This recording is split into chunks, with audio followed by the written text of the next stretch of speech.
Alam mo kung saan siya nagagaling? Because when you're a teen, ang daming distractions, ang daming pwedeng gustong gawin. Paano mo na zero in sa Jetski and now it's a career? I feel like this feeling for me started during my first race when my dad was saying that I thought I was first but I missed the buoy.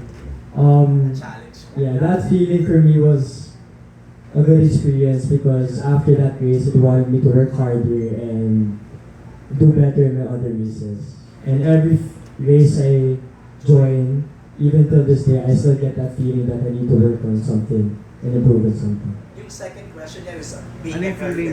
din blood carrier? Being a career. So career na siya now. This has been really fun for me. Aside from it being challenging, I enjoy every moment. And Mga bagay na kailangan hindi gawin, ano bang term doon? Parang hindi kailangan gawin just to pursue this. What were sacrifices? Sacrifices. Yun yung isang tanong ni Richard. What if friends, parang ganyan, other gimmicks, gano'n. Parang sige, kwento ka.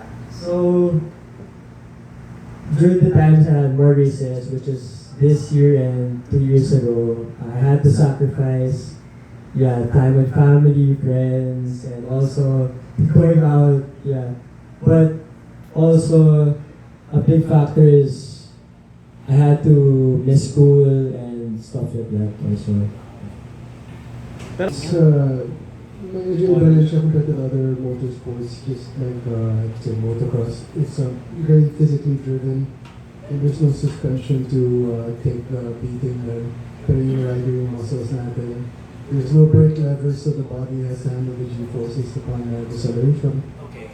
So it's very advantageous that they be really in shape, like Anton is, and Right. a lot of cardiovascular activities, and for an older May guy. hingal din siya. Yes. Oh. So it's physically demanding as well. And just Ang like kalaban mo is the buoyancy, besides your competitors, you have the elements in the weight Weights. conditions, the G-forces from the turns, right. from the acceleration and the braking also. So, sa buong That feeling when I crossed the finish line, it's a feeling that will forever stick with me because more than the win, I feel like I made a lot of people proud back home.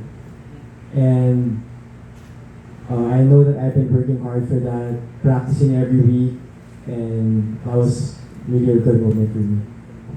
It's about 1.5 million. See, coaching eh. Okay, yung ganda yung question is a lot more familiar and well known to kids. I want to spread the word and show people that this sport is worth trying because it's really fun, and I've seen like the younger generation, they're getting really good at it, so I feel like there's hope and the sport will get bigger. Cement lang ka or something? Share, please.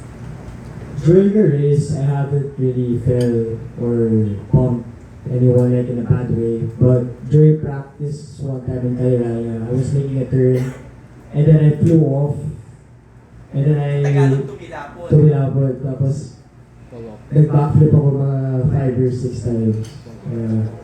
That was really bad, but during the race, not yet. Is swimming required? Magaling ka dapat lumangoy. Not necessarily, since you have an actress already, but better if you know how to swim. Alright. Ang pinipilan na nag-uuna ito sa junior class. The junior class basically begins with, you could be anywhere from 8 to 10. And then they'll get these kids not to race with each other kasi masyadong delikado pa pag sinama sila sa karera. And they're not physically adept compared to the bigger kids in the teens. So the 8 to 10s do slaloms and time trials. And then you have the juniors that range from 10 to 13. And then 10 to 13 kids also do the same thing, time trials lang sila. But then they're just more physically more mature. And then you have the last of the juniors, which are the 13 to 15. And these teenagers, pwede na sila gumagarap because they're teenagers at 13 and 15. So if you want to talk about what's young is young, I think it starts with the tender age of 8 years old. Right. Yung mga 8 na yun, Yung tanong ko lang, curious lang ako kala the Ignacio family. Sa tinagal-tagal yung sports to, sa 1.5 to 2 million na presyo ng Jetski, how many Jetski do you have? Wow, how many Jetski do you own now? Ay, yeah. Tsaka saan po siya Saan nakaparada? nakalocate? Oh, here in the Philippines, Wow, here in the Philippines. Sa ibang bansa, meron. 5, and in the US, 3, and in Thailand,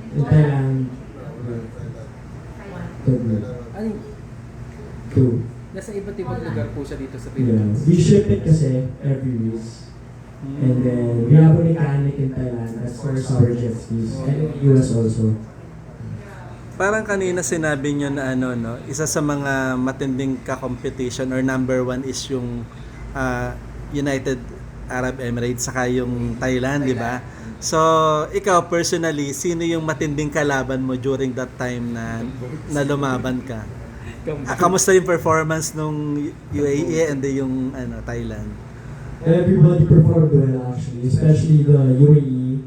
They have the fastest category in the World Finals. So, number 1 and 2 was UAE, and then I think number 3 was the US. Yeah. Oh. In my category, the second place was from Cambodia, Phil and Sally, and from number 3, Germany, Nils Whitling. Kamusta yung performance ng Thailand sa kanang Galing UAE ka that lalo time? Really good. Talaga. Sabi mo kasi kanina nang tinanong ka namin, you have a girlfriend, di ba? Yes. At 18 ha? Good question there. Kasama mo siya? Do you get admirers? Kasi mga basketball, di ba? Parang Jetski racer, mga admirers niya. I'm not so sure. I have a girlfriend. Yeah. May girlfriend siya eh. So kung funny question lang, kung sakaling mag-jetski kayong dalawa, saan mo dadalhin yung girlfriend mo? Maybe around the Philippines, like Boracay, Palawan. Wow. Nakasakay niya siya sa jet ski mo. Yes, she was. Okay. Thank you. Thank you, Alan. Congratulations. Do you get support Thank you. from the national government? Not yet. Yung nanalo na. Unfortunately not. Yung SEA Games delegation namin in 2023, which is si Mr. Rosario, si Anton, si PJ Ang, and si Louis Buisa. They were in the delegation that represented the Philippines. Unfortunately, walang support. I think just a plane ticket. Sabi ni Joyce, meron naman ka. Ay, mo dito eh. Okay. Sa Ano SEA Games. naman, syempre hindi lang siguro katulad ng sa ibang country compare, but they provided the accommodation, the meals, and there was pocket money, supposedly for the crew also, because you have to apply, remember? And then also, ano pa ba? How about And the tickets. sponsorships po? May mga nag-sponsor sa kanya. Yes, there are. May mga brands. Yes. Is gear, Jet Pilot Philippines, and then eyewear, Rudy Project, and then his mechanic also from Thailand, 777 Performance, and the tuner of his skis, Jumbo Tuner. And of course, the biggest sponsor, Ruby. I'd say this year was way harder because this is one person I'm against. He's a 4 or 5 time world champion already, and everybody there is a world champion already. So I'd say this was a harder race and competition. In terms of cohesion, first we want to get the country back together with some Visayas Mindanao and Visayas. For example, has so many youth that we want to reach out to, but it's hard for them to go to Manila. But now that our associations are all linked, this should be the very start and a great precursor for development, regardless of which region you are in this country. A couple of more things I might want to add about Anton is he's the youngest Filipino world champion that we ever had here. And second, he's the first Filipino to win a Pro-Am World Championship. So